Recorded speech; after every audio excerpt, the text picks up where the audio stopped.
Not yet, I'm still still working on working it. on it. Okay. Thank you for that. You're welcome.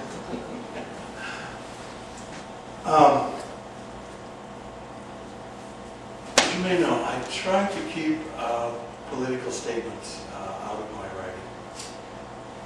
But something I wrote about probably 4 years ago now had become just that. Very relevant to these times. The poem is called Dirty Hands. His clothes are rumpled, spotted with grease. The mechanic's hands are seldom clean, but the engine will run when his labor cease, like the famous well-oiled machine.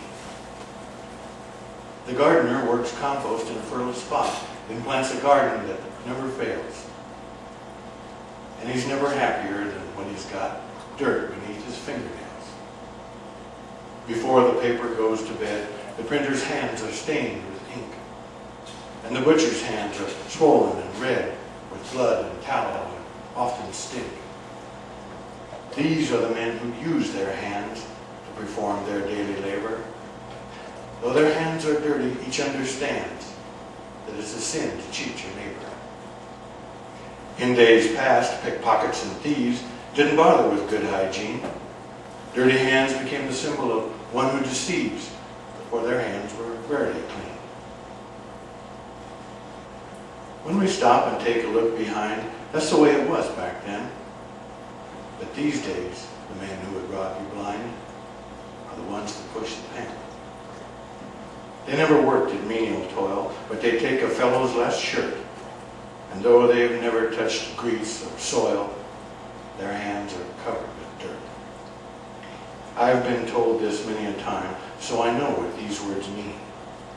Do not be a victim of white-collar crime. Never trust a man whose hands are too clean.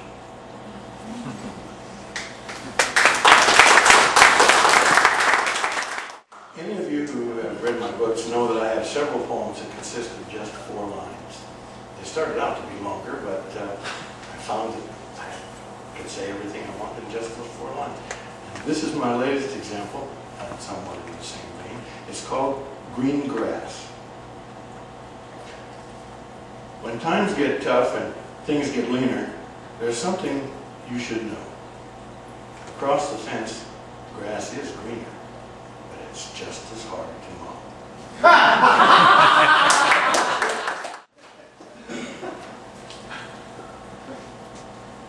And I should like to close with this poem. It's called A Prayer for Days. The thought that comes to me this day, with the setting of the sun, that I spend my hours in such a way that I deserve another one.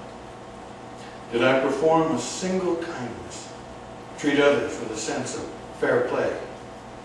Or was I cruel and mindless? Did I squander my precious day by chasing after treasures to pile upon my shelf, using mean and hurtful measures, concerned only with myself?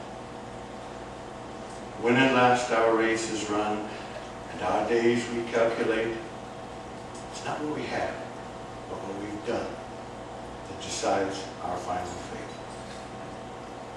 I pray the giver of the days will look upon me and find that as this day fades into haze, for one moment I was kind. Then grant to me another day to rise above my strife, to help my brothers along their way, and to live a better life. Thank you all very much.